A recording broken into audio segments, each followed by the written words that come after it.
And we're back here in Inside the Ropes. We are joined by a familiar face, an old friend of ours from Glasgow last summer, the one and only Eric Bischoff. Eric, it is good to see you here, Wrestlemania weekend. Are you looking forward to the festivities this weekend? I am indeed. I haven't been to a WrestleMania in several years now, but I dig the energy. You get to see a bunch of people I haven't seen in a long time, and it's fun. And now you got into the podcasting world, a world that we're familiar with, but we're obviously not as famous as you. But like your podcast is one of the ones that kind of, it's apart from a lot of other podcasts because you tend to delve into the way you look at wrestling in a different way because you've promoted, you've booked, you've done all these different things. Are you still enjoying it now? Are you still getting the kick out of covering wrestling and different topics on a weekly basis? No, I do. It's a way for me to kind of keep my finger on the pulse, so to speak, and still stay involved to a degree. But I like to talk about the business of the wrestling business because, I'm not a wrestler. I spend a little bit of time in the ring, but I feel like I know a little bit about the business side of things, and that's the part that I really enjoy talking about. And obviously, Diamond Dallas Page going to the WWE Hall of Fame. Someone that people have wanted in there for a long time. He gets talked about and in contention, and you're going to be inducting him. How cool is that for you? A guy that was, your friend back in the day and your employee and, worked for you. Huge success story, and now you get to put him in the Hall of Fame. Yeah, I don't really think about all of that. What I think about really is the fact that I know how much it means to him, and the fact that it to him it's the Holy Grail. So I'm kind of living vicariously through him. Favorite DDP story? What's your favorite memory or story of Dallas that you, whenever you think of him, that's what you think of?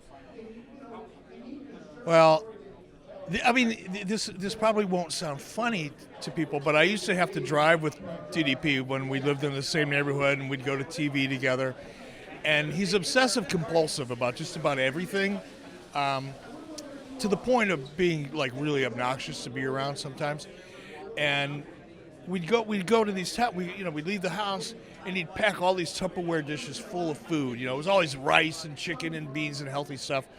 And he'd get about halfway done with it, and we're going down the highway at 90 miles an hour, and he'd decide to throw something out the window. Well, 50% of it would blow back in, and the inside of my car smelled like a Chinese restaurant 90% of the time when I rode with Paige. So I guess that's what I think about. We all have our own memories. WrestleMania, I guess with your podcast, you maybe watch the product a little bit more than you would have before. Is there a match or a storyline or a guy that you're looking forward to watching this Sunday or intrigued by what they're going to do? Not so much the storylines per se, but I love Austin Aries' work. Got to work with Austin Aries. I love the cruiserweight division for obvious reasons, so I'll be keeping my eye on that. Obviously, Bill Goldberg because of my relationship with Bill and the fact that we worked together for so long at what was really the peak of his career then.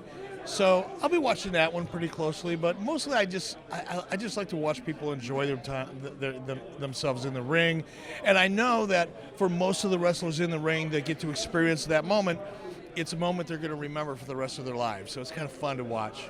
And is it cool for you? Like Goldberg comes back last November. People maybe didn't know how it was going to go, and he's become such a huge success story in the return. Maybe the run that he should have had 10 years ago with WWE. Is that cool for you that he's come back and it's kind of been put right? Yeah, no, it's actually I had a conversation with Bill about a month ago, and I told him how proud I was of him for doing the great job that he is. At 50 years old, to be able to go in there and do the things he's doing is pretty impressive.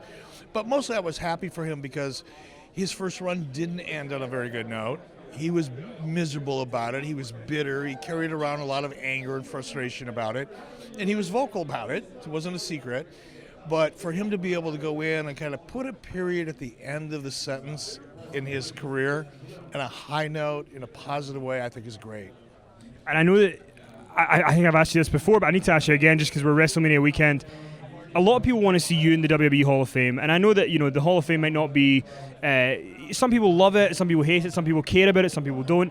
Would it be something that you would like to have as part of your career that they put you in? Is it something that matters to you? How do you feel about it when you think about it? I don't think about it until somebody asks me about it every year about this time of year. I have mixed feelings about it. I'm not going to lie. I'm a human being. I have pride. I have an ego. I try to keep it healthy, but I still have one. And look, anybody that doesn't admit that they enjoy being acknowledged by their peers isn't being honest with themselves. So that part of me, yeah, of course, it would be a wonderful thing.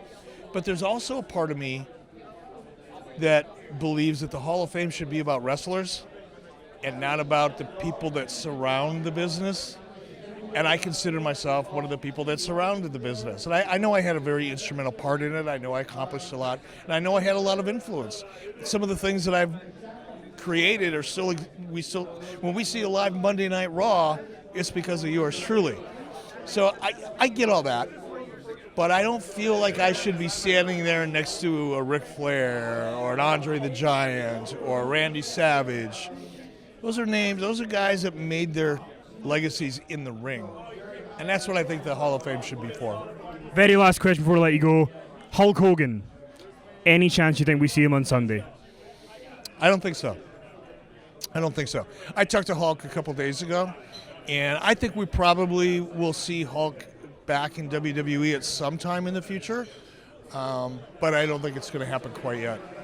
Eric, I want to thank you so much for giving us your time. Good to see you again. Hopefully we'll bring you back to the UK again and tell some more stories. Bischoff on Wrestling, get it on iTunes, great podcast. What's your Twitter handle? Bischoff. Bischoff. Follow him there. Real simple.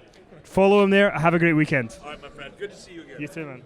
Thanks for watching. I hope you've enjoyed our WrestleMania coverage. Stay tuned for more interviews, clips, news updates, and much, much more. Also, stay tuned to our Twitter @inside_the ropes for more of what we've got coming up in the future.